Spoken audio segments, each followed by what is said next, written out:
So, ladies and gentlemen, I was going to wait. I wanted to wait to do this episode.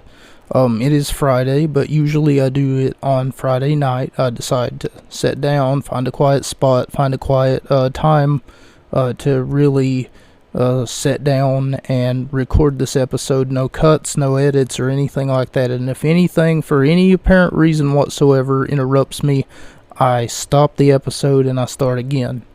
And I know that sounds pretty, I mean, it's bare bones at its core, at its finest.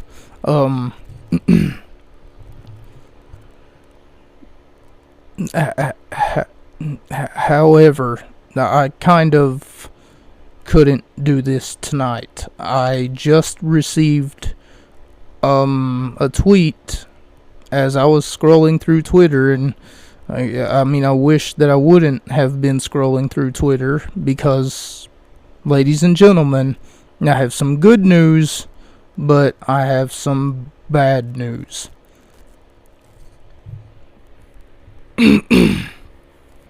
So the good news comes in the effect of the fact that the Royal Rumble will indeed feature, not the feature is not the good news, but pay attention to what I'm going to say. Even though the Royal Rumble will in fact feature Roman Reigns defending both championships against Kevin Owens, because Kevin Owens had to go and suck somebody's dick. God forbid we get somebody like Bray Wyatt, who's actually been, everyone has been anticipating the return of Bray Wyatt. You know, he started to come out of his shell a little bit, but no, let's put Bray Wyatt on the back burner. Let's go ahead and put Bray Wyatt over here where he's in a feud with LA Knight. Yeah, that makes a lot of sense, doesn't it? I mean, no disrespect to LA Knight. We really need someone who is a star valued at Roman Reigns' level.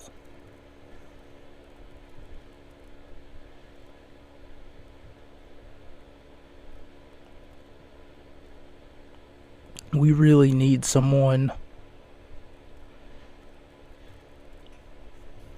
We really need someone who is at the level of Roman Reigns, if not at the level of the main event spot. And that does not come in the form of Kevin Owens. I've talked extensively about Owens, even though I don't want to, and I keep expressing the fact that I don't want to have to. I want to blur his name. That's what I want to do. I want it to be censored. I want every fucking time that they show on the WWE network that Kevin Owens had a match, or for that matter, his name pops up, even on one of the name tag cards that they have for the graphic effects that they show whenever they say, and next up is this match, and then they kind of crop Kevin Owens out of it. I want him to be nothing more than a blur. More blurred lines than Robin Thicke.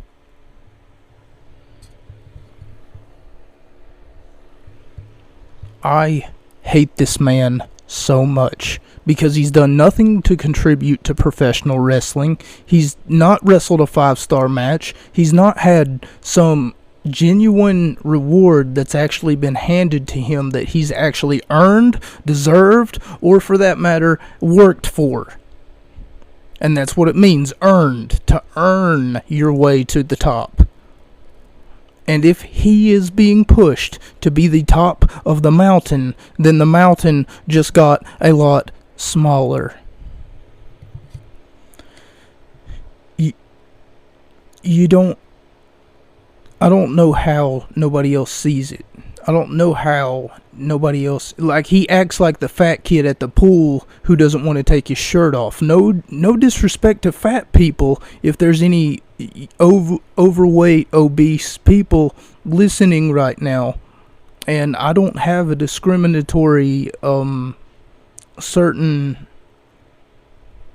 Like, I'm not discriminatory toward anyone who's over a certain weight limit. For God's sakes, I'm a fan of people like Samoa Joe. I can understand what it is whenever it comes to the heavyweight or super heavyweight division. Haha, funny, fat guy fall down. It seems like whenever Kevin Owens walks, though, you can almost hear car alarms going off. It seems like whenever Kevin Owens talks that babies are crapping their pants, because he's not this entertaining person. He's not funny. He shouldn't even be relevant right now. Like, I thought that he had a knee injury. I thought that he was going to go stay home for a little bit, go do some physical therapy, go do whatever it is to take fucking cat pictures like he's been doing on the internet for however long he's been doing that, because for the longest time his fucking Twitter account was nothing more than a cat picture. But that's not what I'm driving at here. When was the last time he was on a late night show? When was the last time that he was John Cena does it all the time. He goes to he's on Saturday Morning with Al Roker, or he's on some television show, podcast, interview, Muscle and Fitness magazine. Here's my point. The outside media outlets is what brings traffic to wrestling in a whole. On top of that, Kevin Owens hasn't been that consistent either. If you pay attention to what I've said before about Mr. Kevin Owens, the fact that his gimmick was derived from a failed movie, his other gimmick was derived from a failed president. He thinks just because he has the words K and O on his t-shirt that makes him cool, even though it doesn't. For all I know, that stands for carry out, even though you're spelling carry wrong. Doesn't matter. He's spelling knockout wrong. He's spelling Owens wrong. No, he's not. But it's funny to me that his initial, oh, look at me, my name is KO. It must mean that I knock people out, right? Guys, do you get it? The t-shirt, it says, and the other t-shirt that I have says fight anyone. That's right, I fight why don't you fight me? Because I'm so sick and tired of the bullshit. I'm so sick and tired of you being on media feed. I'm so sick and tired of hearing you run your mouth. I'm so sick and tired of you being relevant, despite the fact that you're not relevant.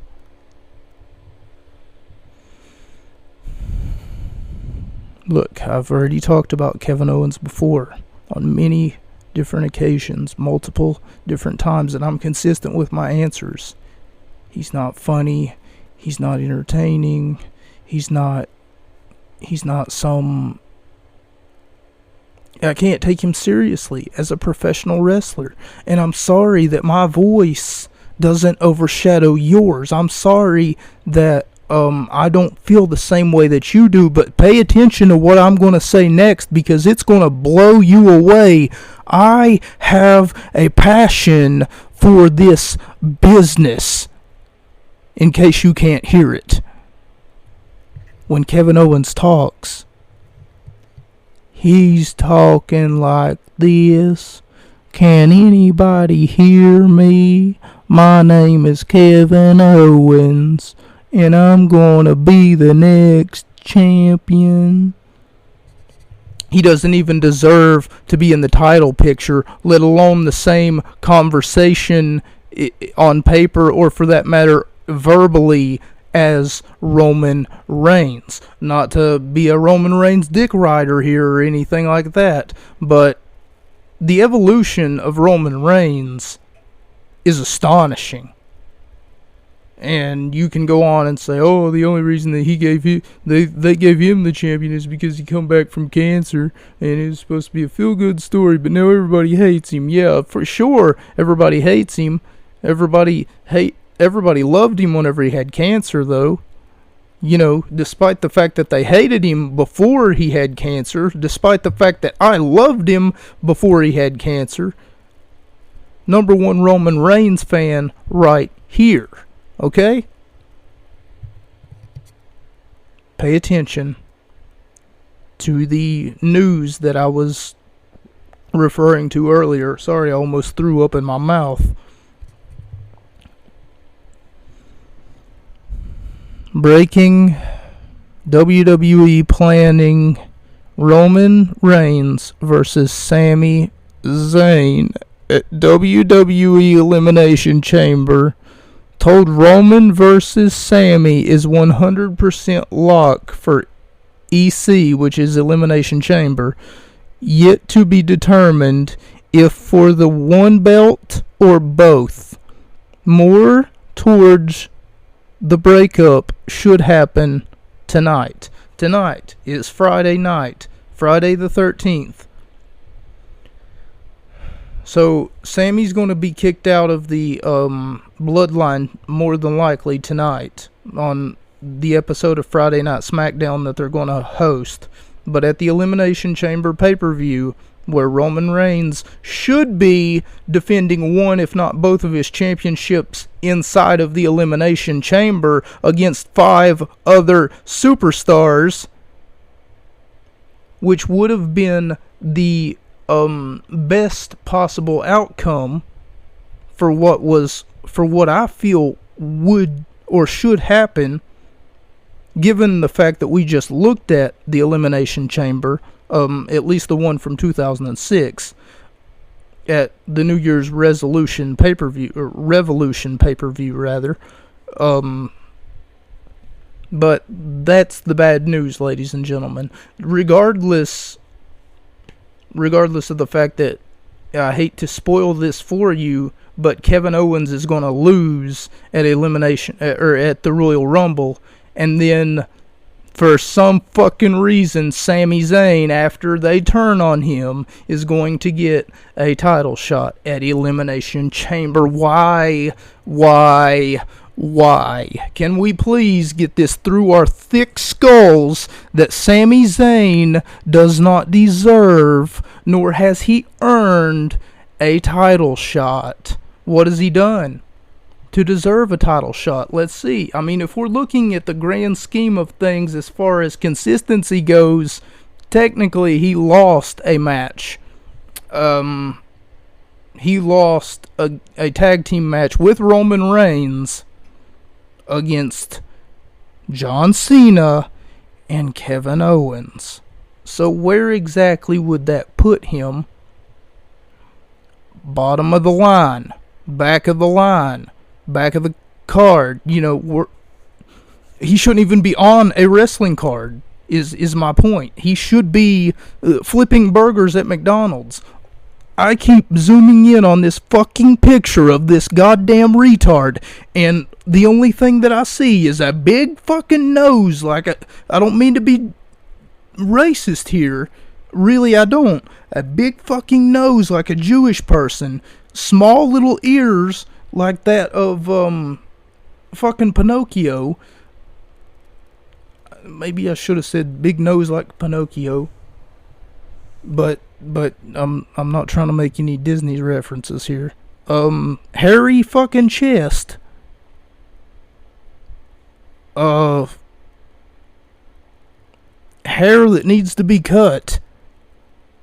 And it's like he's got a fucking rat on his face that he refuses to shave.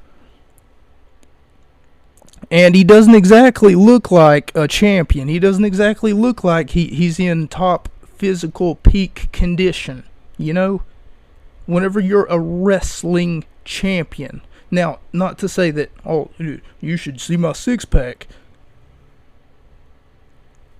I'm not going to say that I'm far from physical peak condition, but I'm in great shape, probably the best shape of my life. But this, once again, even though I know that you're going to turn it on me, is not about me. You, the wrestling fans, for some reason have a hard-on, like, have your dick, your shaft, is this 25 inches long, is hard for Sami Zayn, and I don't understand. I don't get the hype, nor will I ever. If you put this man in any other contest, he probably wouldn't get anything done. Put him in a beauty contest, and I bet you he'd get last place. You put him in a fucking movie, which, by the way, neither him nor Kevin Owens has been in a movie, has done a magazine article outside of probably WWE magazine articles, has been interviewed, except for, that's because they're not funny, they're not entertaining, they're not something that grabs your attention and says, I want to be like him. I want to be. He's not CM Punk. This is not CM Punk. This is a far cry from CM Punk. This is Sami Zayn, and he's below CM Punk, below Chris Jericho.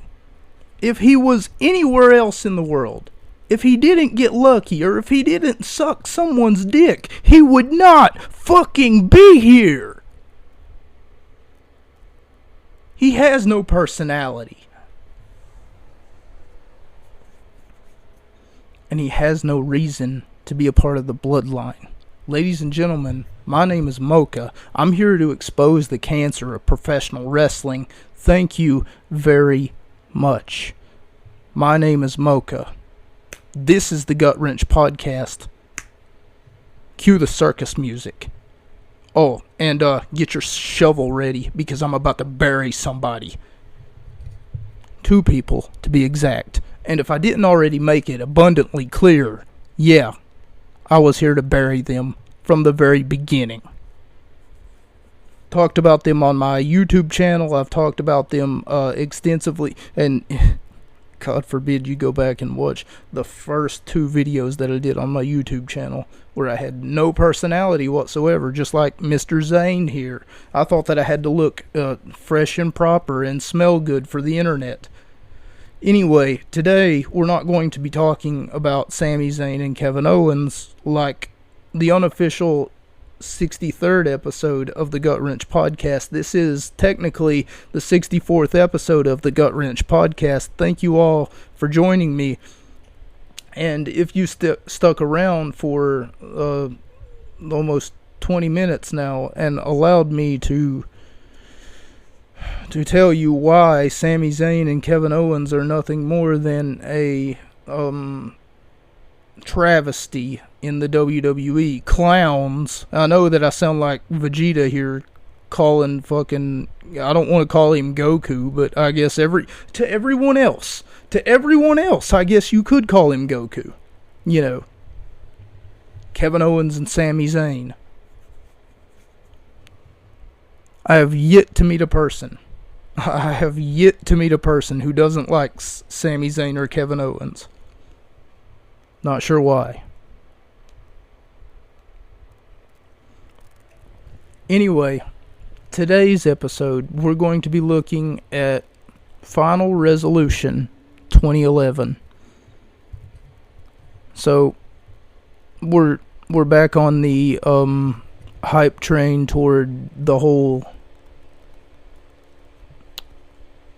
toward the new year, if you will. Except this was the new year going toward 2011 into 2012. At the beginning of the pay-per-view event, they show what happened, basically, and how Bobby Roode, he became the world champion. Everyone seems to be mad or upset with him for, quote, cheating. So in my notes here, I had some really good things to say, and I'm gonna spare no expense at those really good things that I had to say about Chinese philosophy. See, if you've studied Chinese philosophy as much as I have, which I have because I've studied Asian culture for a very long time. It's, in fact, where I got parts of my religion from. But anyway, in Chinese philosophy, it lets us know that there cannot be good without evil, and there cannot be evil without good. And whenever I say evil and good, I don't mean good and bad, because what people do for their own purposes isn't inherently bad, you know? It's just their own intentions, and they can, for whatever reason, they can almost clarify it in their own minds, or justify it in their own minds to be something good rather than something bad. For instance, I do believe in a world where Kevin Owens deserves to be shot in the fucking head, or where Sami Zayn deserves to be electrocuted because of the crimes against professional wrestling that he has committed. The fact that anybody out there laughs at those clowns, or for that matter says stuff like, "Hey everybody, are you feeling oozy today?" Nobody knows what that means. But just like those fucking Skittles commercials that say, "Skittles, taste the rainbow." You know, nobody knows what that means, but yet you're going to go out and buy their fucking product.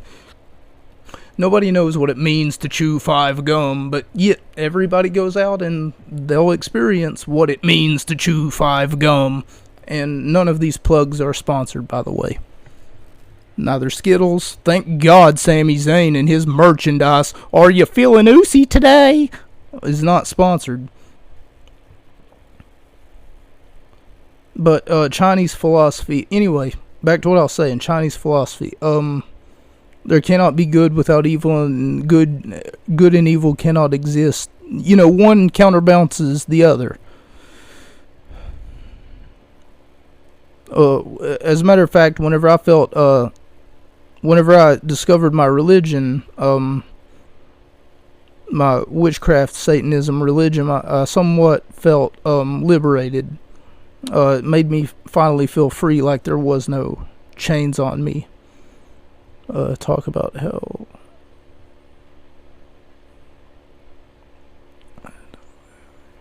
So I can somewhat understand the concept of what Bobby Roode was going through at the time.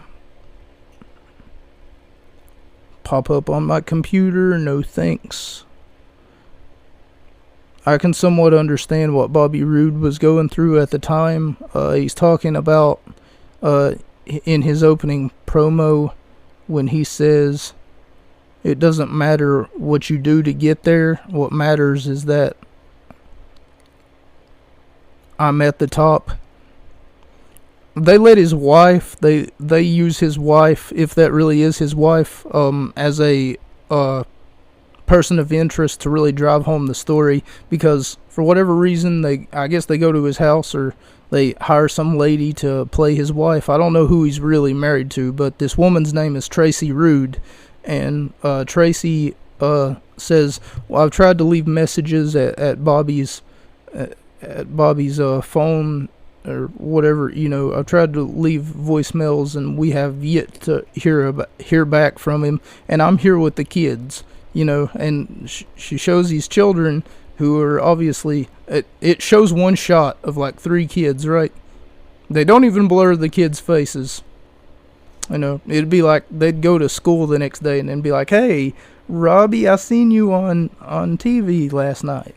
But you don't even get a good look at them, so if you did recognize these children, it'd be hard to spot them out of a crowd, honestly. But they show them not once, but twice. They show them later on in the program. Whenever we go through this whole opening again. But anyway, the story here is about Bobby Roode and the fact that he cheated to get the job done at the pay-per-view. The last pay-per-view that they had was Turning Point. Bobby Roode really cheated, and now his wife, his mother, his father, they don't know what to think.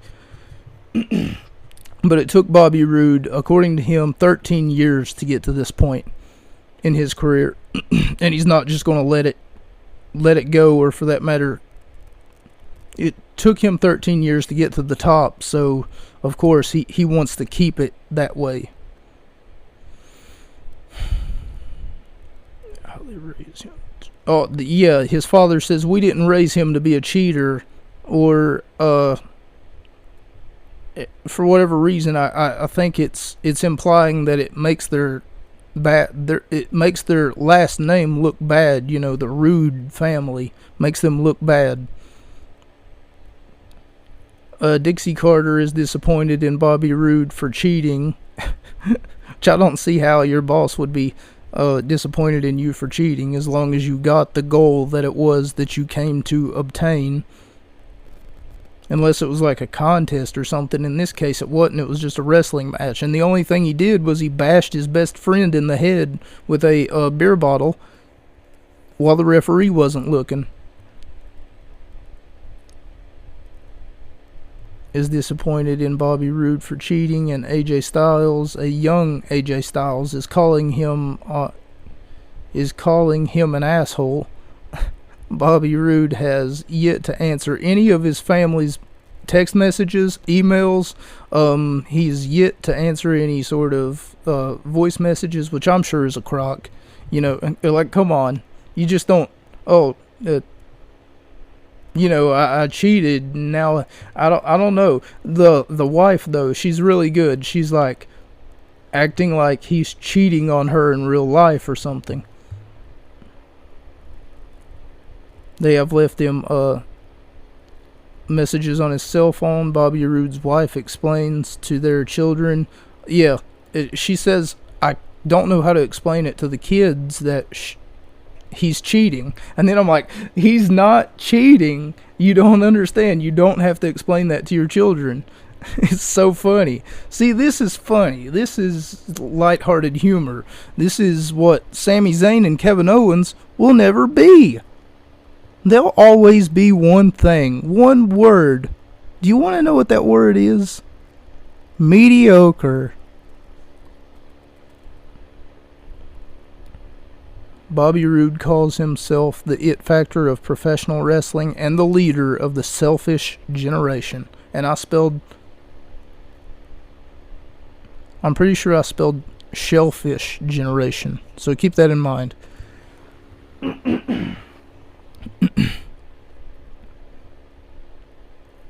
As we go to our opening contest.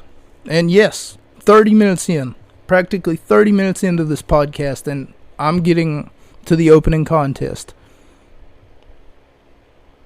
Rob Van Dam, RVD, the whole effing show, faces off against Christopher Daniels. Now, right before this match even begins, once I heard that Christopher Daniels was in this match, I said, had it been up to me, this match would not be the opening contest. Given the reputation of these two men, it would definitely be lower on the card. But I eat my words, because this honestly was a fitting opening contest.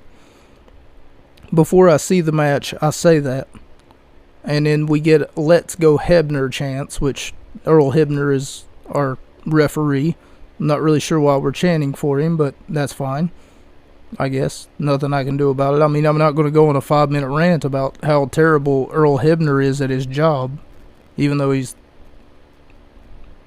done some less than rectable things, I'm sure.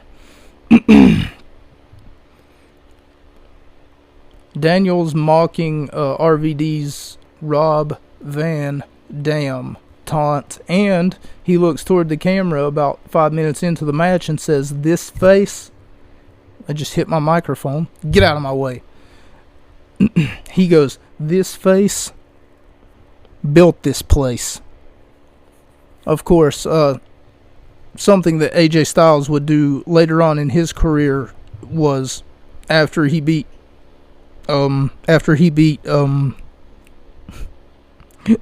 John Cena for whatever reason at the SummerSlam a few years ago, he would go around calling himself the face that runs this place. And then saying that SmackDown Live is the house that AJ Styles built. So I'm sure that he took that from Christopher Daniels. But I give it 2.5 out of 5 stars. The crowd seems to be into it a lot. of booing going toward Christopher Daniels, and a lot of cheering going toward Rob Van Dam. Somewhat of a generic Mickie James interview about her match tonight against the Impact Women's Champion Gail Kim. As we go to our TV Championship matches, Eric Young versus Robbie E. Okay, I honestly almost fell asleep at this match because even though I know who Eric Young is, I've only covered Robbie E., who is the television champion. I've only covered him one time before this. He's got the head of a small cap plane engine, is what Taz says about EY for whatever reason. Oh, a small crop. You know those fucking engines that run over like the it's like the wheat. For whatever reason they spray like hermalthidide on it or whatever that crap is. It looks white and it's sticky. Okay, for those of you who think that I'm talking about like sex positions, you need to stop right now. Sorry for the lack of jokes in this one, ladies and gentlemen, but we have a serious crisis on our hands here, and it's the fact that Kevin Owens and Sami Zayn are afforded opportunities this close to WrestleMania. We do not need Sami and Kevin in the WrestleMania main event. They, as a matter of fact, would belong in none of the matches. Thank you and good night. This match wasn't very memorable either. They talk about the dirty rat on EY's face. The dirty rat, of course, that they're talking about is his beard. He beat EY with a code breaker, which is Chris Jericho's old finishing maneuver. Was kinda too slow and sloppy in this match. I gave it 1 out of 5 stars. As we go to our TNA Tag Team Championship match, which I feel as though that one should have been, this one should have been maybe, yeah, never mind. Yeah, these two matches are on the same possible, this whole stick about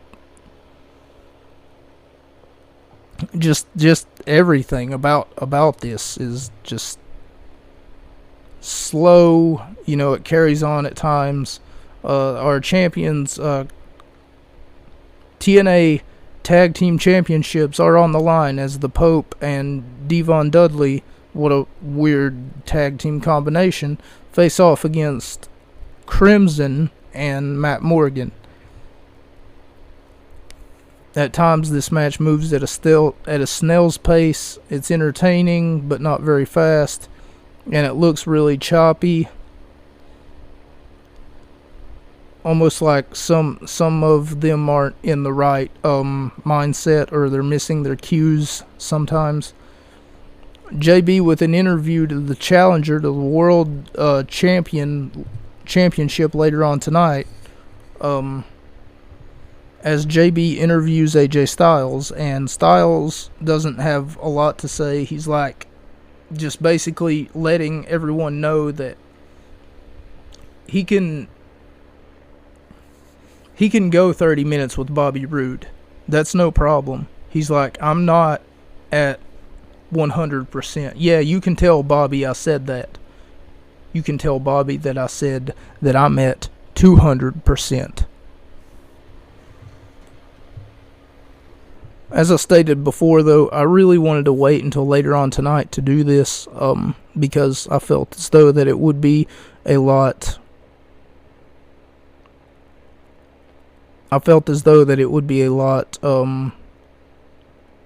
quieter, even though no one's interrupted me yet. And hopefully they won't interrupt me while I'm recording this, but...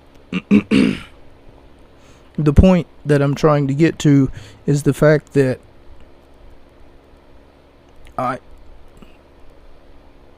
I honestly don't know.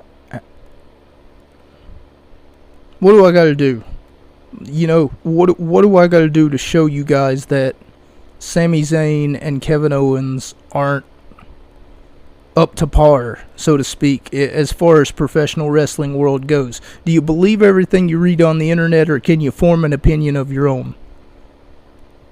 Just because there's a lot of people that like Sami Zayn, now you shouldn't be saying that. You sound like my mom. Or rather, my Aunt Carla, who's like, well, maybe they're a good wrestler. Have you seen their matches, woman?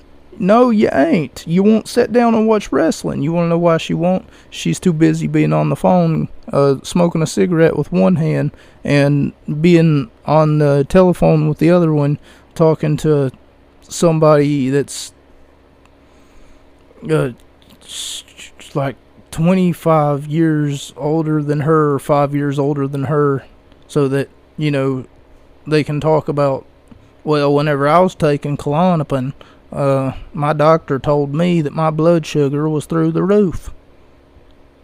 And then they're like, yeah, it's what my doctor told me too. And then I get this arthritis in my hand sometimes when it rains, and sometimes on Wednesdays, when the sun don't shine, I can feel my toes. I can feel the bones in my toes. And some of the conversations that they have is like, okay, you should tell your doctor about that. And then she's like, I have told my doctor about that. And then he told me it's called Wednesdayitis. So they just make up some of the worst crap that you'll ever hear in your entire life. I'm sorry that I got off subject there. We was talking about AJ Styles doing an interview with JB. And, for whatever reason, I'm so bothered by this Kevin Owens, Sami Zayn bullshit. Like, just because you turn on someone who didn't belong in your group in the first place does not mean that they deserve a championship shot at your championship title. There should be a fucking ring that you should have to jump through. There should be multiple loops that you should have to jump through in order to extenuate the seriousness of the situation that you are in. Like, maybe if Sami had to overcome the Usos, or maybe if Sami had to go fight the other 3 or 4 people who are supposed to be in the Elimination Chamber. The fucking name of the pay-per-view. What's going to be your main event at the February pay-per-view that you're going to call the Elimination Chamber? Please tell me, is it going to be a poorly put together steel cage match for no championship?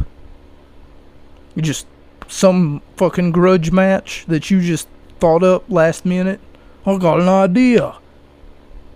Why don't we put a giraffe and a hippo in the ring and see who wins? Yeah, it's great news. While we're at it, why don't we light up a doobie and watch some porn?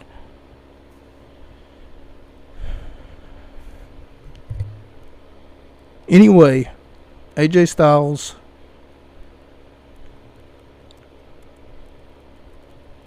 does an interview with JB,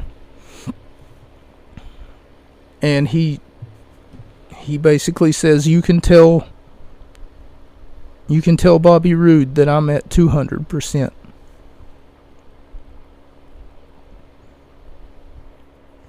X Division Championship match as Austin Aries versus Kid Cash. This match went on for a while, and a lot of it was just Aries would hit Kid Cash, or Kid Cash would hit Aries, and then after that they would roll out of the ring, they would fight some more, and then they would get back in the ring before the 10 count. And Aries would go for the Brainbuster. Aries would go for the Last Chancery. Aries would go for the Bulldog. Aries would miss. Aries would miss. Aries would miss. Aries would go for the right hand. He would miss. He would get caught in the corner. Aries would go under the rope. Aries would almost like play Ring Around the Rosie, which is something that I'm going to talk in detail more about here in just a second once we get to our main event. He would, for some reason, kind of lure Kid Cash outside, but not so that he could beat him with a weapon or obstruct the referee's view. And one thing that Cash kept doing was he kept poking Aries in the eye. Throughout the match, he probably does it 4 or 5 times. Talk about Shayna Baszler. I talked about Shayna Baszler, versus Mia Yim. And whenever I talked about that match, Mia kept doing the same thing. Yim kept doing the same thing. She just kept poking Baszler in the eye, and the referee wouldn't see it. But this time the referee seen it, like clear as day, at least 4 or 5 times. Aries getting poked in the eye. I guess that wasn't the finish of the match, don't get me wrong, but still, it just can't be a regular thing that you do. Usually you're supposed to do the low blow whenever the referee's not looking, poke him in the eye whenever the referee's view is obstructed or something. And Aries just kept getting poked in the eye. X Division Championship, if I didn't say that already, and your champion, Austin Aries, Aries almost pulls an Eddie Guerrero of a sort to win. It's a really entertaining match. I just think that it went on way too long. But for the amount of time that it did go on, it was really a feeling match. Aries takes the title. He gives it to Kid Cash. And then after that, he pulls something out of his trunks. He smacks Cash right in the jaw or an uppercut of some sort. And then after that, he hits him with the Brainbuster while the referee was distracted trying to get the title out of Kid Cash's hands. Because it's a foreign object and he doesn't really want to have Aries get knocked in the head with it. I know that Kid Cash had worked for ECW before a little bit, and in WWE back in early 2007, if not late 2002. And I really missed most of, if not all of SmackDown back then, because I was told that I had to choose one day a week to watch professional wrestling because for whatever reason my mom got tired of watching it. She said that she grew up with it, but she just got tired of watching it. The Knockouts Championship match, where the Knockouts title is on the line, as the Knockouts Championship match, the Knockouts Champion, oh my god, the vice president of the company is has re-signed ODB, that stands for Old Dirty Bitch, and told her that if she hurts Mickie James, that ODB becomes the new number one contender for the Knockouts Championship. The next week, she tries to get Madison Rayne to put Mickie James on the shelf after Mickie James makes quick work of the ODB. As we go to the Knockouts Championship match, like I was trying to say before, as Mickie James faces off against the champion, Gail Kim, who is also, she's the double champion, right? She's the Knockouts Women's Champion, and she's the Knockouts Tag Team Champion, which works for them, Impact Wrestling. It doesn't work so much for WWE whenever they're like, oh, let's make a women's tag team division. Bitch, you barely have a women's singles division. Don't make a women's tag team division. On commentary, they start talking about Karen Jarrett and what kind of influence that she's had in changing the role of the champion and how protected that the champion has become. she's got a problem with Mickie James. They never really explained why. Crowd is behind Mickie James, and they talk about political favors, I'm putting that in air quotes by the way, that Karen Jarrett has done. Are they talking about sex acts? Because the last time Bill Clinton did a quote political favor, I'm pretty sure they were talking about sex acts, but I don't know anything about politics, nor do I claim to know anything about politics. Gail Kim sucks chance. The crowd seems to like the action, and they seem to be into it too. Gail Kim's a really, really good competitor, and for that matter, Robert Ivan, or Iron, or whatever his name is. I don't know how he scored a beautiful, beautiful woman like Gail Kim, but props to him. 3.5 out of 5 stars. And for those of you who don't know, Robert Ivan, whatever that man's name is married to Gail Kim, and I don't know how he did it, because that man's like 50 or 60 years old. Gail Kim looks to be at least 20 years old, but I bet she's not. I mean, I'm just going off of what I see. Like, even with makeup on, if she doesn't have any makeup on, then good on her. I'm just going to be quiet, but natural beauty, Gail Kim. Gail Kim for president. James Storm interview spot. He says he's a beer drinking, ass kicking machine. I wonder where I can buy one of those machines, and if it really does exist. James Storm wants the crowd to raise some hell and make some noise. According to the highlights package, James Storm last pay-per-view event accused now champion Bobby Roode of turning his back on his tag team partner and attacking him from behind. But Samoa Joe, on the other hand, tells James Storm that Bobby Roode was not the one who attacked him, and neither was it Mr. Anderson. It wasn't AJ Styles either, despite the fact that Storm thought that it was AJ Styles, because after Storm got knocked out, or got concussed, because he did have a, quote, concussion, after Storm got knocked out, he seemed to notice a pattern that AJ Styles had been getting yet another. It was announced that AJ Styles would get yet another title shot. Since James Storm was injured, AJ Styles had been afforded opportunities, so it makes sense, at least to James Storm, that he would have an opportunity by attacking James Storm, almost like someone cashed in a bounty on James Storm's head, and that bounty was the title shot afforded to AJ Styles. James Storm said he's going to show up to the pay-per-view not to wrestle, but to kick Kurt Angle's ass.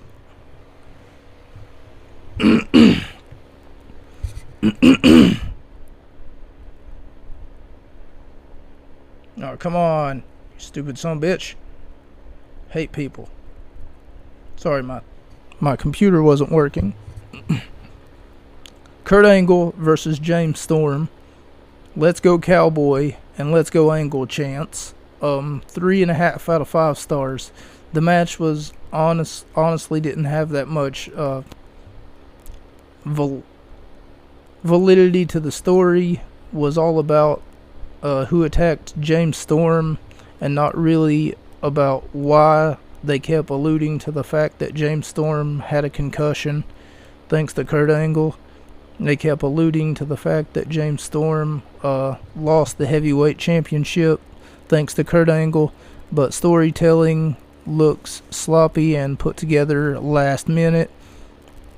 Not really like they were talking about where it was going before it actually got there.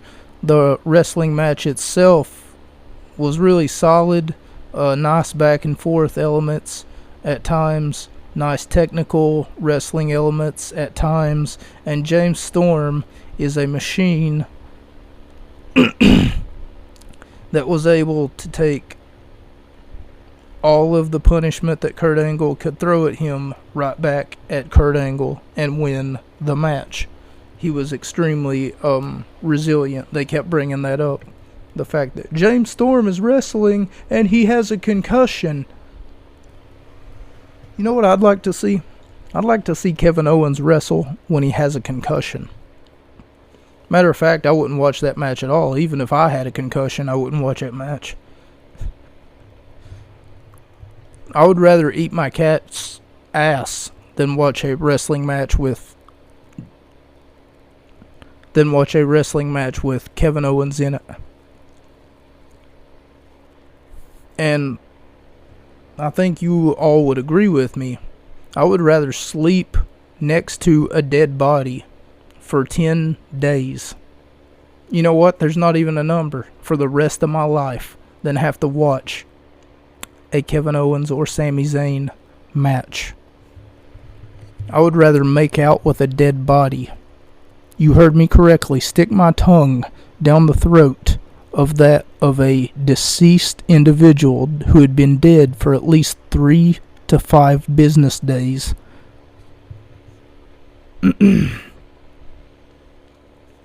Any takers? No? Just me? I'm the only brave one? As we go to our next match, now half of this episode will be me throwing in sly puns toward Kevin Owens and Sami Zayn in hopes that someone actually listens, takes what I'm saying seriously, and understands that they're making the wrong decision. Now I know why Stephanie McMahon quit the WWE. I know why she resigned. Yep, that's right. She resigned as vice president. Definitely wasn't her doing, I'm sure. I just wish that I knew somewhere up on that WWE ladder whose name would pop up if I was to be like if I was to Google Kevin Owens dick sucker. You know, who does he go to, shut the door, and then say, oh, okay, drop your pants. And then they drop their pants, and then he's like, oh. I'm wondering who it is. And he's like, okay, now I got a title shot, and so does Sami Zayn. And he's like, yeah, you do. Good job, man. Good job. Thanks for sucking me off like that. We go to our next match, nonetheless, as Jeff Hardy versus Jeff Jarrett in a cage match with a weird stipulation. If Jeff Hardy loses, he's fired. But if Jeff Jarrett loses, him or his wife is fired. Keep in mind, Karen Jarrett is the vice president of the company at this time, and the president of the company at this time, thanks to a match that he won so many pay-per-views ago, is Sting. Not the singer from Starting Up a Brand New Day. Not him, but Sting, you know. The guy from the 90s that wore the face paint. Never mind. It's not important. Even though it kinda is, to understand the story. If Jeff Hardy wins, he will receive if Jeff Hardy wins, he will receive a championship match at their next pay-per-view, aptly named Genesis, because Genesis will be the new year, you know. We're looking at the Final Resolution, I do believe. Yeah, Final Resolution 2011. Stupid mother. God damn it. Okay, my computer is locked again. There it is. Almost. Just down just a little bit further. We're already past the X Division match. We're already past the Mickie James match. Come on. You stupid motherfucker.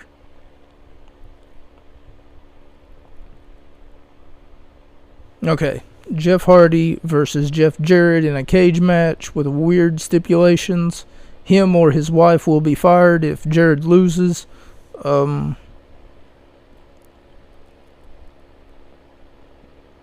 Double J says, how many times are the screw-ups going to get to screw up and then get rewarded for it? Because, of course, he's talking about the many rap sheet fucking pages and pages and pages of Jeff Hardy drinking and driving,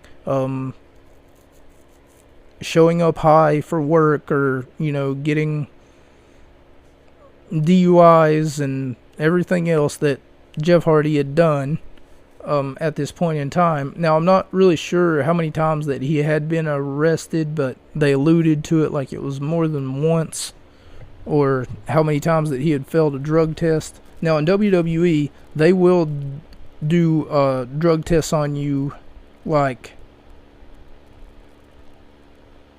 I think CM Punk said in an interview that it was once a week, but Natalya, I'm pretty sure, said in an interview that it was twice a week. Or maybe she said it was twice every 2 weeks or once every 2 weeks.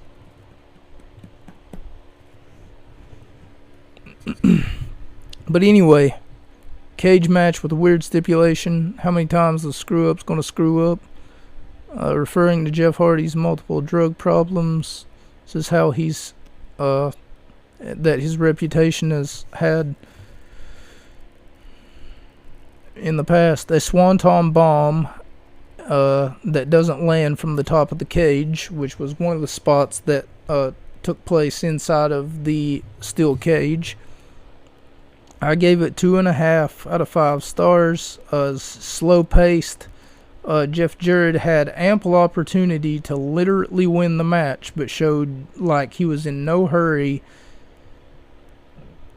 to get the job done, almost like for whatever reason that they wanted to keep the match at a snail's pace. So literally, Jarrett could have left the cage at the same time, so could have Hardy could have left the cage on multiple opportunities, but they're waiting for the other guy to drag them down, I just need him to pull me down just a little bit further, like, come on, just make sure you're in the right spot next time, I don't want to have to see that, you just sitting there and then being like, oh, okay, I'm going to get to the top unless you stop me, That's just terrible. But our main event is a 30-minute Iron Man match for the World Heavyweight Championship, the TNA World Heavyweight Championship. Bobby Roode interview with his father and his mother, and like I said, they're just milking this cash cow as much as they can, because they bring us back to the beginning of the program, where they talk a little bit more in depth about how his father didn't raise him to be a cheater, a cheater, the way that I put it. Okay, so that's basically what they do, is they just drive home the point that he wasn't raised like this, and Bobby, you should know better. And how his wife's been calling him, and he still hasn't picked up, and if he's really a cheater, then the children should know. And then I'm like, he's not cheating on you, he just cheated to win the championship. I don't understand people. But anyway, as AJ Styles faces off against our champion Bobby Roode, Roode says AJ sucks while putting AJ in a side headlock. And not only is this a one-on-one match, but also it's a 30-minute Iron Man match. Now, for those of you who don't know, like I said before, I used to play, and I put this on my notes so that I could allude to it and bring me back to my good old days and let you guys know just how entertaining I used to be on these fucking wrestling games that we would play a lot. But I used to play as Deadpool, And one of the many, many, many different things that I loved about playing wrestling video games, it was like 2K14 or 2K16. I think it was 14. But anyway, I would take this character, Deadpool, and use this move called the Kinshasa as my finishing maneuver, and another move called the Zigzag, Dolph Ziggler's finishing move. And my two signatures I loved, one of them was a Shining Wizard that I could hit from anywhere, basically, and the other one was the Rampage, like I previously mentioned, which was basically Page's set out DDT move of sorts. And because whenever I hit the Rampage, then I could go to the corner and hit the Kinshasa, and then my opponent pin my opponent for the 1-2-3.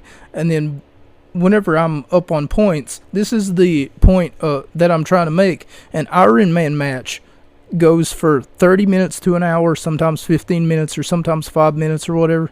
But what you do is, whoever wins, because I used to hate the fact that it would be like a one-on-one contest between me and someone else, and then afterwards, you just pin them, and then you just win, or you lose, or whatever. So my favorite thing to do, obviously, was to play the Iron Man match, so that I would have them in a wrestling match for more than a couple of minutes, and then I would play it for an hour, right? We would go on an hour timer, and one thing that I would love to absolutely do is taunt them so much from the outside of the ring until I got my finisher, come into the ring, and like I said, I could hit that Shining Wizard from anywhere practically. So I would run at them, I would hit them with the Shining Wizard, and then after that I would get my finisher, because after you get your signature on these games, you would automatically get a finisher. Then I would, as long as they're laying down, I would go to the corner, and after that I would hit the Kinshasa, which is extremely hard to counter, because you got to be like really precise with your button pressing. And after I would hit the Kinshasa, it would be ball game, or I would pin them off of the Shining Wizard, but not a lot of the times, because they would usually just kick out. So I would have to just go ahead and hit them with the Kinshasa, and then after that I would pin them. And after I would be 1 point up, right, on the Iron Man match, which we'll talk about here in just a second, I would basically play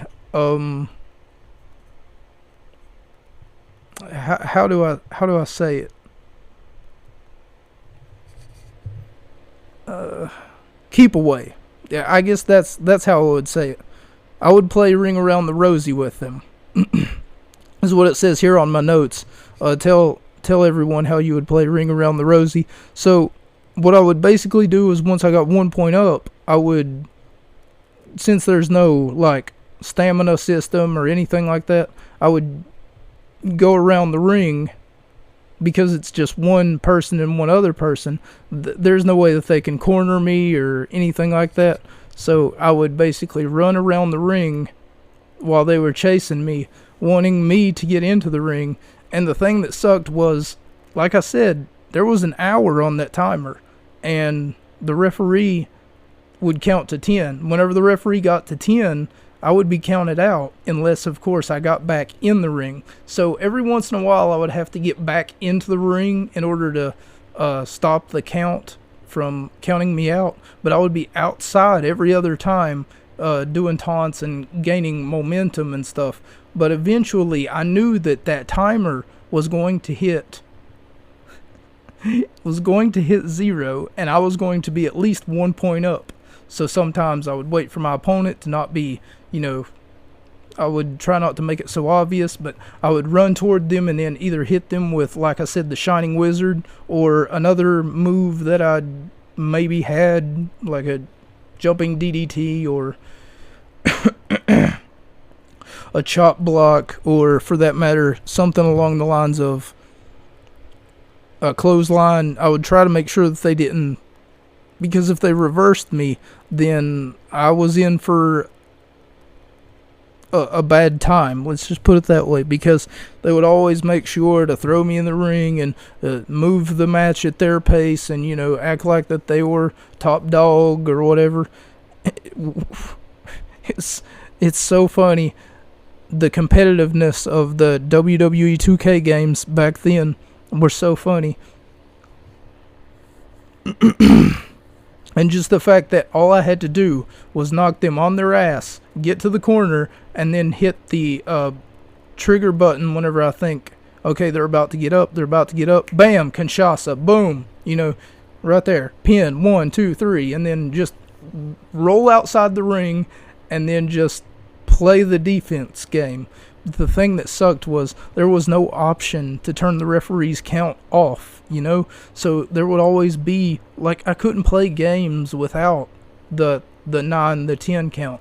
It sucked so much, because sometimes they would stay in the ring, and the thing that really sucked, not to drag this out even longer, but the thing that really sucked is they would go in to create a wrestler, and they would create these characters that had these really long arms, and with these really long extenuating arms, they could you could be outside the ring, and then they could pick you up and then practically throw you wherever they wanted you to go.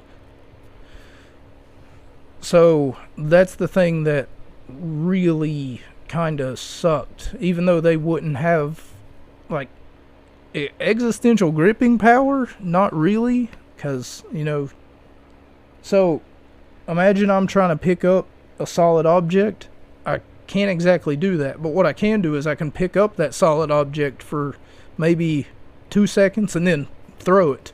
So sometimes I would get into matches with people who would use that as a cheating mechanism in one way or another. They would stay in the ring, and then they would almost pick me up and then put me in the ring, but then they would have a hard time pinning me. They would have a hard time doing whatever else. So it's kind of a half and half situation, but I can't run away from them because they're just going to pick me up, which kind of sucks. But at the same time, if they were smart, they wouldn't do that, especially during an Iron Man match. And in case you don't know, an Iron Man match is the first quarter of a football game. Whoever scores the most points, the most falls amounts in the match, wins the match. And you cannot, I repeat, you cannot tie. Because in the event of a tie, there will not be a tiebreaker in most cases. However, what there will be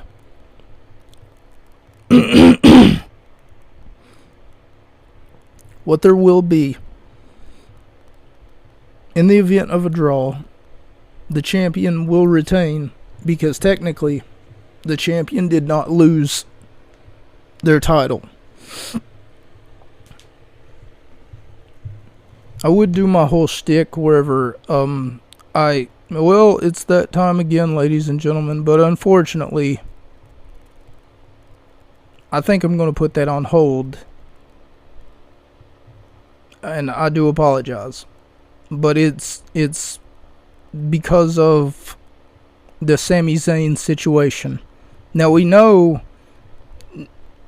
we possibly know, rather, that provided that everything that the internet says is true, the good news is, I swear I'm biting my tongue and I don't know why. The good news is that Roman will continue to be the champion after the Royal Rumble has concluded. What we don't know is still the looming fate of Sami Zayn possibly being our champion.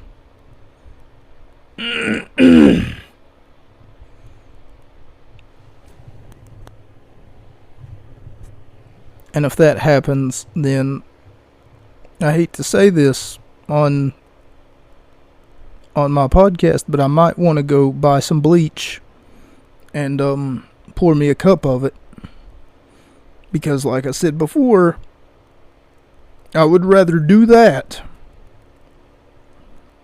I would rather sleep with a dead body, and I'm talking no clothes on, no separation between me and the fucking dead body's tomb, as long as the dead body didn't have anything to do with Sami Zayn or Kevin Owens, relative or anything like that.